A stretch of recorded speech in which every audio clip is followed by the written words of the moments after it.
Uma boa semana, vamos falar de esporte. A partir de agora a gente vai junto até às 11h30 aqui na TV Alterosa. Esse é o Arena Alterosa, prazer estar fazendo companhia para você. Bom, no final de semana nós tivemos rodada de Série C do Campeonato Brasileiro, um jogo emocionante envolvendo o Tupi de Juiz de Fora, né, um jogo da vida do Tupi, e tivemos também, claro, as rodadas da Série A do Brasileirão. Então, a partir de agora, você vai saber tudo sobre as rodadas do Campeonato Brasileiro, né? Tem Juiz Forano fazendo sucesso também na Argentina, pelo Taekwondo. Daqui a pouquinho tem recado de gente campeã aqui no Arena. E para a gente começar o programa de hoje, quero já fazer o convite para você, ó. O WhatsApp da Arena Alterosa, que é o 98410-9434. Já estou com o tablet aqui nas mãos, então pode mandar a sua mensagem que a gente vai lendo aqui, lendo também a sua opinião a respeito dos nossos conteúdos, tá bom? Para começar o programa, vamos falar de Campeonato Brasileiro, vamos falar do São Paulo, que pelo Brasileirão venceu o Vasco da Gama e assumiu a liderança da competição, né? Com esse placar de 2-1 para o São Paulo agora é o líder. Já o Vasco tem 19 pontos e é o 12º colocado. A gente vai ver os gols aí dessa partida,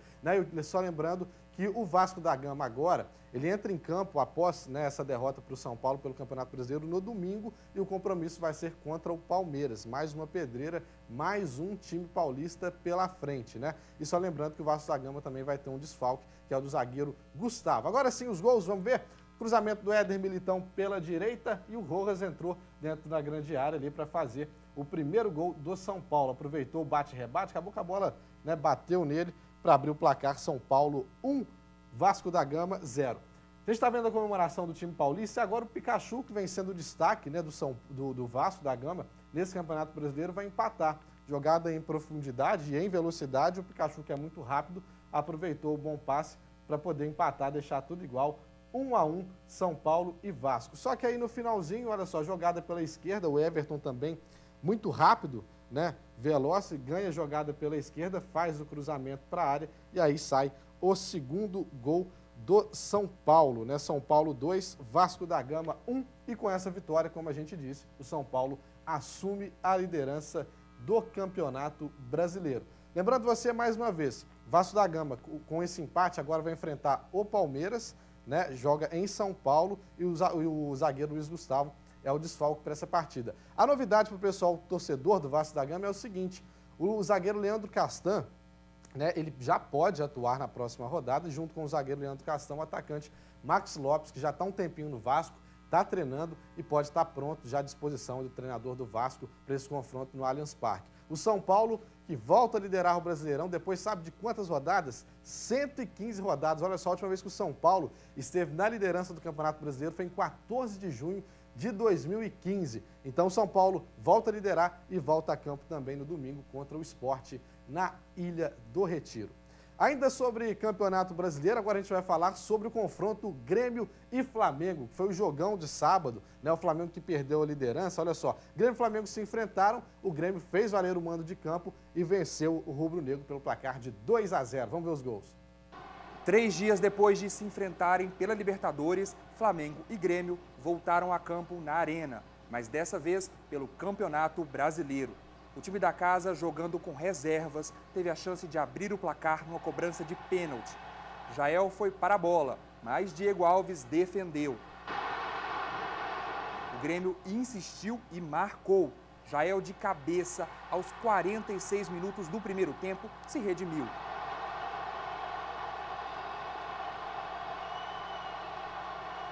No comecinho da segunda etapa, aos 3 minutos, o mesmo Jael deixou Marinho na cara do gol. O atacante tocou com categoria na saída de Diego Alves e não desperdiçou. Final 2-0 para o Grêmio. Com o resultado, o Flamengo perdeu a liderança da competição.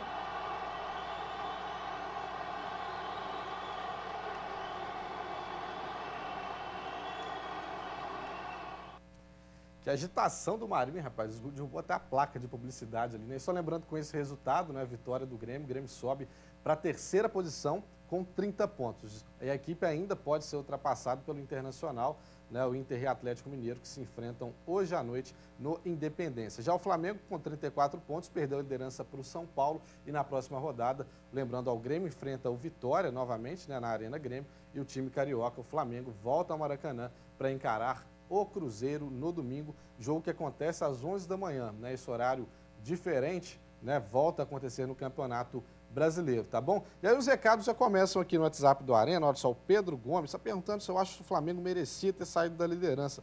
Enfrentar o Grêmio lá é sempre difícil, né, Pedrão? E aí acabou que deu o Grêmio, mas o Flamengo ainda tem muito tempo para poder se recuperar e ficar nessa briga com o São Paulo, né, de líder e vice-líder. Bom, mais opiniões aqui sobre o São Paulo, ó, falando que o São Paulo, né, fica naquela, sobe, não sobe, se é campeão, se não é campeão. O Emerson, lá de Cipotânea, acompanhando a gente. Abraço, viu, Emerson? Obrigado pela sua companhia.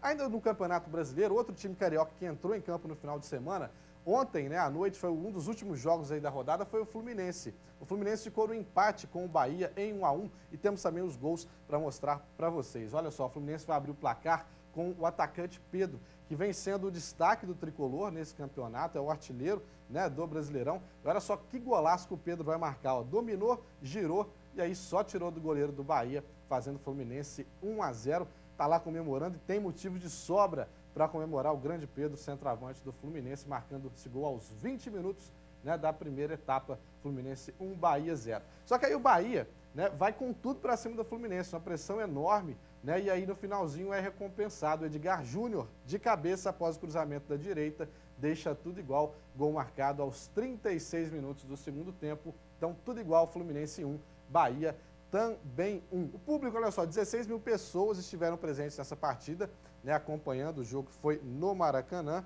né, e viram o Pedro marcar mais um gol e se tornar o artilheiro aí do Campeonato Brasileiro. O Fluminense agora, né, tem mais uma semana para se preparar, já que volta a campo só no dia 13 contra o Internacional, mais uma vez jogando no Rio de Janeiro. Já o Bahia entra em campo no sábado às 7 da noite contra o América Mineiro, né, jogo que acontece aí lá na Bahia. O Bahia joga em casa. Vamos dar uma pausa agora no futebol, vamos falar de luta. Olha só, no final de semana, na Argentina, a nossa querida Daniele Vitória, ela que é tricampeã brasileira de taekwondo, venceu mais uma, venceu o Argentina Open. E a atleta mandou um recadinho pra gente depois dessa vitória.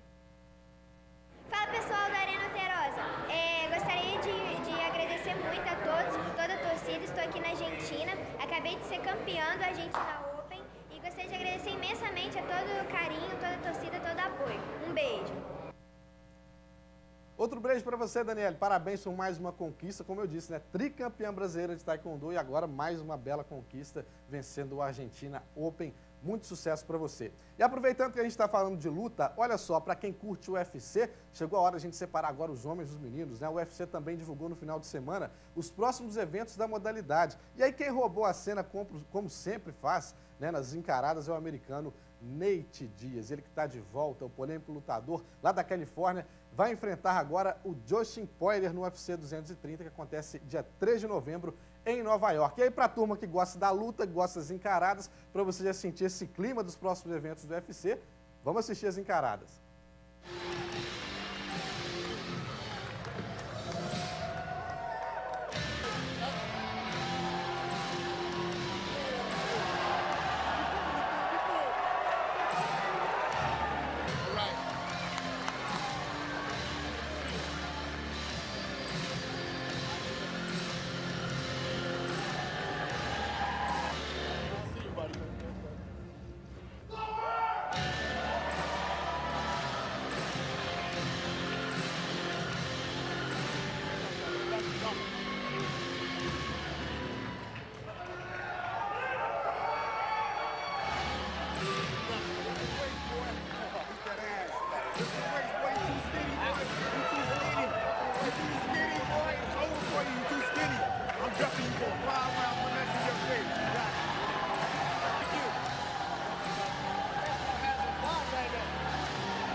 Tá aí o Nate Diaz, né? Pra turma que gosta de acompanhar o UFC, ele foi um dos caras que conseguiu desbancar aí o Conor McGregor. Bom, vamos fazer uma pausa aqui no Arena, só que antes deixa eu mandar um abraço aqui, ó, pro André Nicodemos, tá lá em Barbacena acompanhando a gente, e mandou uma foto do time dele, que teve uma final lá nesse final de semana, foi o River e o Real Sapé, né? Foi domingo agora, lá no Campo do Vila. Abraço para você, viu, André Adão? Abraço a todo mundo aí na turma do River e também do Real em Barbacena. Mande um recado pra gente, 98410-9434. Daqui a pouquinho a gente está de volta lendo mais recados para você.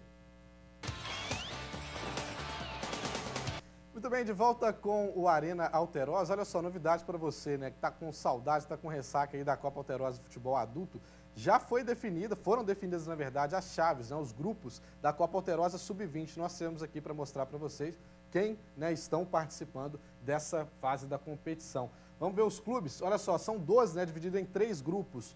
O grupo A, a chave A, o Aimorés de Ubá, o Núcleo Esportivo de São João Nepomuceno, Flamengo de Goianá e o Tupi de Juiz de Fora. No grupo B, Ribeiro Junqueira de Leopoldina, né? Tá aí na cabeça do grupo. Depois vem o Democrata de Santana de Cataguases, o Esporte Clube daqui de Juiz de Fora e Roma Júnior Futebol Clube também de Juiz de Fora. No grupo C, o Santanense de Santana do Deserto, a Seleção de Matias Barbosa, o Real Santa Bárbara, que é lá de Santa Bárbara do Monte Verde, e também o NEC, que é o Núcleo Esportivo Claudinei Clementino, aqui de Juiz de Fora. Não é legal, mais uma vez, muitos representantes aqui de Juiz de Fora e também de outras cidades da região envolvidas aí na Copa Alterosa Sub-20, que começa sem ser nesse final de semana, no outro, né? Se eu não me engano, começa dia 18 de agosto, né? Vai dar aí no sábado também, pega jogos no sábado e jogos também no domingo, tá bom? Ainda no futebol, vamos falar agora da Seleção Brasileira Feminina Sub-20. Copa terminou, mas tem a Copa agora feminina, né? Sub-20. O Brasil enfrentou o México e acabou sendo derrotado, né, nessa estreia pelo placar de 3-2. Se os gols já estiverem no ponto, aí pode rodar pra gente, né? Uma derrota que, apesar, né, o futebol feminino que é muito questionado, né? Não tem muito apoio, não tem muito patrocinador, é o que hoje as atletas mais cobram. É um futebol muito bonito, né? Vamos ver os gols? O México, na verdade, que saiu na frente com esse gol jogado pela direita, o México abrindo o placar. E aí depois você vai ver que o jogo foi realmente emocionante, ó. Aí começa a reação da seleção brasileira. Empate em 1-1, né? Mais um lançamento jogado em profundidade, a seleção brasileira consegue deixar tudo igual. Mais uma vez no replay para você, ó. Só tirou da goleira do México, né, deixando tudo igual. E agora esse golaço, olha só, lá no ângulo, virada da seleção brasileira, fazendo 2-1 no México, né? Que golaço. Só que aí depois o México dá o troco, né? Esboça novamente a outra reação, agora do outro lado. Empate em 2-2, com mais um bonito gol de se ver, já na segunda etapa, agora esses gols, e depois a virada nesse bate-rebate dentro da grande área. E aí o México foi lá e conseguiu fazer o terceiro gol, México 3, Brasil 2. Só lembrando que é estreia, né? Então tem muita coisa para acontecer ainda e claro que a gente deseja sorte aí para as meninas da seleção brasileira do nosso futebol feminino nos representando na Copa do Mundo Sub-20. Voltando a falar de Campeonato Brasileiro, Vitória e Cruzeiro se enfrentaram ontem e ficaram no empate em 1-1 no Barradão. O Neilton, né, daqui a pouquinho você vai ver, ele marcou um gol de pênalti. Esse gol que deu bastante polêmica, né, porque ficou naquela se foi dentro da área, se foi fora da área. A gente já vai rodar para você ver na imagem. Ele que vai abrir o placar, né, para o Vitória. Olha só, essa jogada aí. O Maurício chega, acaba derrubando o Neilton, né, e fica aquela confusão se foi dentro ou fora da área. O árbitro até demora um pouquinho para marcar, né, a falta, e aí ele marca o pênalti, ou seja, entendeu que foi dentro da área. O Neilton, como sempre, com perfeição, foi lá e só deslocou o Rafael, que estava substituindo o Fábio nesse jogo, fazendo Vitória 1, Cruzeiro 0. Tá aí no replay, mais uma vez para você. E depois, na sequência, logo em seguida mesmo, né, o Manuel conseguiu empatar nessa cobrança de falta do Arrascaeta, né, deixando tudo igual, 1-1. E aí a maior reclamação dos cruzeirenses. No final do jogo, o Manuel marcou mais um gol. Esse aí que você está vendo, nessa cobrança de escanteio. E o árbitro, que estava até ali perto do lance, interpretou que o Manuel fez falta no zagueiro do Vitória e acabou marcando falta. E aí, com isso, claro, o Mano Menezes e os cruzeirenses ficaram na bronca com a arbitragem. Poderia ter sido o gol, né, da vitória do Cruzeiro nesse jogo contra o Vitória da Bahia. Só lembrando que o Cruzeiro agora, após esse empate, né, volta as atenções para a Copa Libertadores, já que na quarta-feira tem a primeira partida das oitavas de final e vai enfrentar nada mais e nada menos que o Flamengo em pleno Maracanã. Pelo Campeonato Brasileiro, o desafio é no próximo domingo, às 11 da manhã. Estão aqui fazendo o gesto, o Cruzeiro realmente não está nada fácil, né? Vai enfrentar o Flamengo de novo, né, pelo Campeonato Brasileiro às 11 horas. E o Vitória da Bahia tem a semana inteira para treinar, para descansar, para ir em paz para Porto Alegre, já que no próximo domingo encara também o Grêmio. O América Mineiro enfrentou o Palmeiras e ficou no empate em 0-0. Só que quem ficou mais perto, né, de vencer essa partida foi o Palmeiras com o seguinte lance. Olha só, Moisés entra da grande área, calçado, pênalti a favor do Palmeiras, o árbitro estava ali pertinho. Só que o Jean, na hora de cobrar, acabou perdendo. Na verdade, o João Ricardo defendendo, né, pegou esse pênalti do Jean, deixando tudo igual, 0-0. O jogo depois, né, ainda aconteceram algumas chances de gols, só que não foram convertidos realmente em gols. Empate em 0-0. O América está na 10ª colocação do Campeonato Brasileiro com 21 pontos. E na próxima rodada, o Coelho vai encarar o Bahia no sábado que vem, né, às 7 da noite, lá na Fonte Nova, em Salvador. Já o Palmeiras vai enfrentar o Vasco da Gama no domingo, às 7 da noite, tá bom? Então tá aí, América 0, Palmeiras 0. Deixa eu ler mais alguns recadinhos aqui no WhatsApp pra gente, a turma da região que está participando comigo, ó. Só lembrando, deixa eu ir para essa câmera aqui para chamar você. 98410-9434 é o WhatsApp do Arena Alterosa. Manda aí a sua opinião, também a sua pergunta que a gente responde, também, claro, lê aqui na hora. Olha só, Rio Pomba, quem está acompanhando a gente aqui, ó, deixa eu ver, tá pedindo para mandar um abraço para a avó, que é a dona Marlene Dias está acompanhando a gente. Abraço, viu, dona Marlene? Obrigado pela audiência. Quem mais está aqui com a gente, ó? Eu moro em Juiz de Fora, manda um abraço para o meu pai, o César Augusto. Abraço enviado, é o Gabriel que está participando aqui com a gente. E também, outro recadinho aqui, é lá em Santa Fé. Esqueceu só de mandar o nome para a gente. Manda o nome, tá bom? E o bairro de onde você está nos acompanhando. E aí, temos aqui uma foto legal, daqui a pouco a gente vai tentar mostrar, né, que é o time do Cruzeirinho, que vai participar da Copa Prefeitura, que teve abertura nesse final de semana aqui em Juiz de Fora. Pode continuar participando, mandando sua mensagem, a gente vai fazer uma pausa e é rapidinho, porque daqui a pouquinho a gente vai voltar para mostrar para você a reportagem da vitória do Tupi. O Tupi venceu o Volta Redonda aqui em Juiz de Fora, vitória importante, que agora o Galo só depende dele para permanecer na Série C do Campeonato Brasileiro. Muito bem, de volta com a Arena Alterosa, deixa eu mandar mais abraço aqui, ó, para o Anderson. Ele está pedindo aqui, ó, manda um abraço para a galera do Vila Bayern, é o time que está lá no bairro Progresso, né? Está aqui mandando um abraço. Obrigado, viu, Anderson? Valeu pela audiência, abraço para todos aí do Vila Bayern e para todos no bairro Progresso acompanhando a gente. Né, o flamenguista mandando aqui, ó, tá lá no bairro São Benedito, o nosso querido Enzo Gabriel, falando, vamos que vamos, Flamengo. Tá na torcida para o Flamengo retomar a liderança do Campeonato Brasileiro. Bom, a gente continua falando de Campeonato Brasileiro, só que agora a gente vai para a Série C, porque o Tupi lutou, sofreu, mas venceu o Volta Redonda jogando no Helenão, em Juiz de Fora. E com a vitória diante do Volta Redonda, o Carijó depende só dele para permanecer na Série C do Campeonato Brasileiro.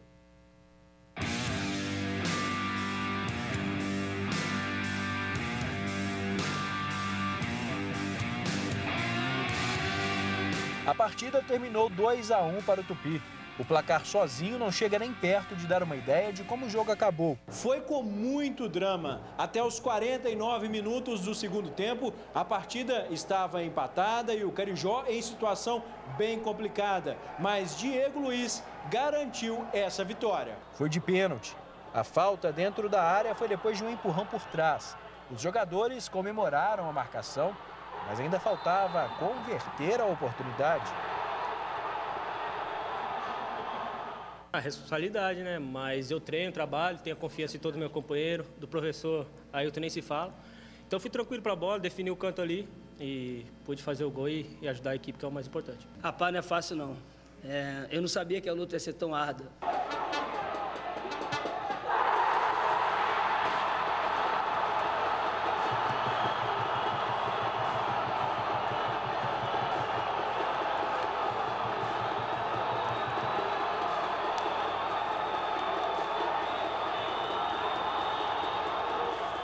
Até chegar nesse placar, a situação Carijó caminhava para o desespero.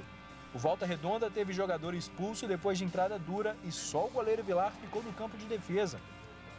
No último minuto antes dos acréscimos, Paulinho teve chance de finalizar em boa posição, mas acabou furando. Foi em outro pênalti que tudo começou a se complicar. O Carijó tinha feito 1-0 no fim da primeira etapa com Potica.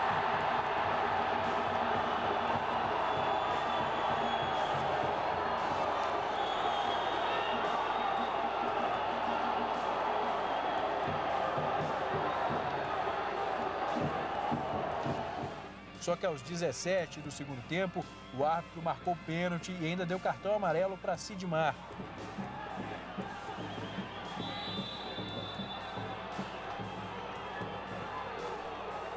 Marcelo bateu firme no canto direito e empatou o jogo.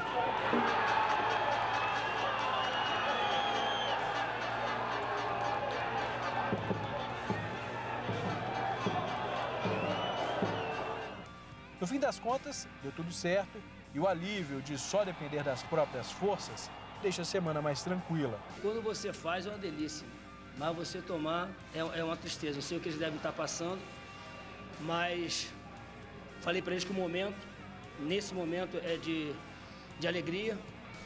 Eu acho que foi um gol da persistência, aonde o Paulinho entrou muito bem, o Wellington entrou bem, o Breno entrou bem e o Magalhães, né, teve a ousadia de continuar na área e sofrendo pênalti.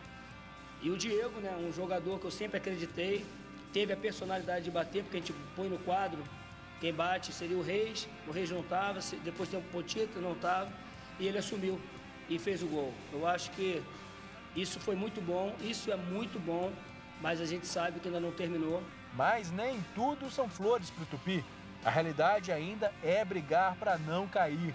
O confronto contra o Ipiranga, no Rio Grande do Sul, vale a permanência na Série C para as duas equipes. E o Carijó vai sem Sidmar, que cumpre suspensão automática depois do último cartão amarelo. Um atleta, não é um jogador, é um cara que se cuida, é um cara que vem jogando muito bem, inclusive fazendo gols, né?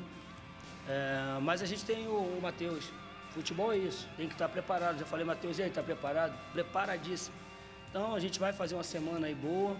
A gente tem que levantar os guerreiros que vão. O Sidmar, eu faço questão que ele viaje com a gente, é um líder. Só falta um jogo para terminar a primeira fase. A vontade era brigar na parte de cima. Não deu. O jeito é lutar para voltar para casa de cabeça erguida. Claro que a gente queria estar brigando em outro lá em cima na tabela, mas infelizmente futebol é isso.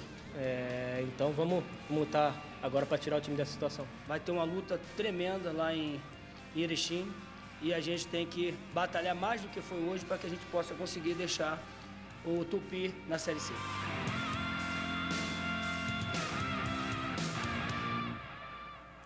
Legal, só lembrando que essa batalha agora do Tupi é contra o Ipiranga, né, lá em Erechim, e aí menos mal que depende só dele, um empate já garante o Tupi na Série C, né, do Campeonato Brasileiro. Bom, aproveitar que a gente está no finalzinho do nosso programa, deixa eu mandar alguns abraços aqui para a turma que esteve na audiência, acompanhando a gente. Olha só, a turma também que está no Instagram, né, nos acompanhando, o professor Josué Rocha, que é a fera do Karatê, vai disputar agora um campeonato mundial, olha só, lá na República Tcheca. Valeu, professor, obrigado pela audiência, tá bom? Também a Paula Tomé está acompanhando a gente, deixa eu ver quem mais está aqui, ó. O meu querido Rocha está acompanhando, meu xará Fernando, a Su França está acompanhando, beijo para você. Meu querido Cassinho, que esteve aqui com a gente acompanhando também, né? Está agora no Bahia, representando Juiz de Fora nas categorias de base do nosso futebol. Obrigado a todos pela audiência. E aqui no WhatsApp do Arena Alterosa tem gente de Rio Pomba, tem gente de Rio Novo acompanhando a gente. Deixa eu ver quem está. O Cristiano lá em Rio Novo, ligado aqui com a gente também. Deixa eu ver quem mais. O nosso querido Zé, tá aqui em Juiz de Fora, só esqueceu de colocar o bairro pra gente, tá aqui mandando um monte de bolinha de futebol, valeu pela audiência. E também no bairro Milho Branco é o Fábio, tá acompanhando a gente, torcedor do Flamengo. Pessoal, muito obrigado pelo carinho de vocês, valeu pela audiência. Eu lembro agora que o nosso próximo encontro é na quinta-feira, tá bom? A partir das 11 horas e a gente repercute tudo que acontece durante essa semana também no Campeonato Brasileiro, Copa do Brasil, Copa Libertadores e também a preparação do Tupi para esse desafio em Erechim no sábado. Grande abraço, uma boa semana para você e na sequência tem o Alterosa em Alerta, a primeira edição. Valeu!